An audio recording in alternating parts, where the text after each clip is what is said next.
بسم اللہ الرحمن الرحیم۔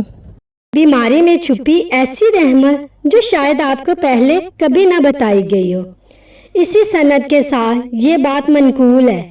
وہ بیان کرتے ہیں نبی اکرم صلی اللہ علیہ وآلہ وسلم نے ارشاد فرمایا، مسلمان جب بیمار ہوتا ہے تو اللہ تعالیٰ اپنے فرشتوں کی طرف وحی کر کے یہ فرماتا ہے، اے میرے فرشتوں، میں نے اپنے بندے کو اپنی ایک بیڑی میں پابند کر دیا ہے، اگر میں اس کو قبض کر لوں گا تو میں اس کی مغفرت کر دوں گا، اور اگر میں نے اسے عافیت عطا کر دی یعنی اس آزمائش سے نجات دے دی تو اس کا جسم ایسا ہوگا کہ اس کی مغفرت ہو چکی ہوگی اور اس کا کوئی گناہ نہیں ہوگا۔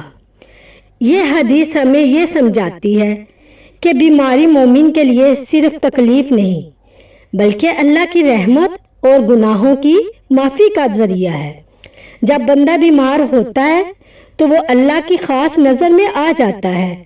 اگر اس حالت میں وفات ہو جائے تو اللہ مکمل مغفرت فرما دیتا ہے، اور اگر شفا مل جائے تو انسان ایسے پاک ہو جاتا ہے جیسے اس پر کوئی گناہ باقی نہ ہو۔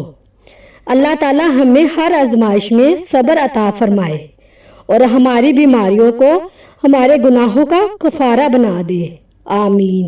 ایک ایسا عمل جو آپ کی 40 دن کی نمازوں کو قبول ہونے سے روک سکتا ہے۔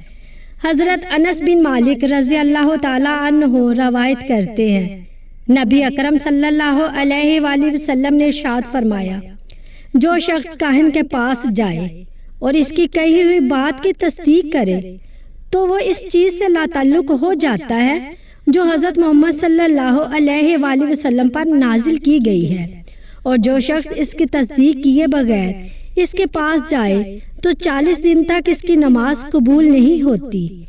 اس حدیث میں ہمیں سختی سے منع کیا گیا ہے کہ ہم کاہنوں، نجومیوں یا قسمت بنانے والوں کے پاس نہ جائیں، کیونکہ یہ عمل اللہ پر ہمارے یقین کو کمزور کرتا ہے اور ہمیں آہستہ آہستہ گمراہی کی طرف لے جاتا ہے۔ اللہ تعالیٰ ہمیں ہر قسم کی گمراہی سے بچائے اور ہمیں صرف اسی پر مکمل بھروسہ کرنے والا بنائے اور ہمارے ایمان کی حفاظت فرمائے، آمین۔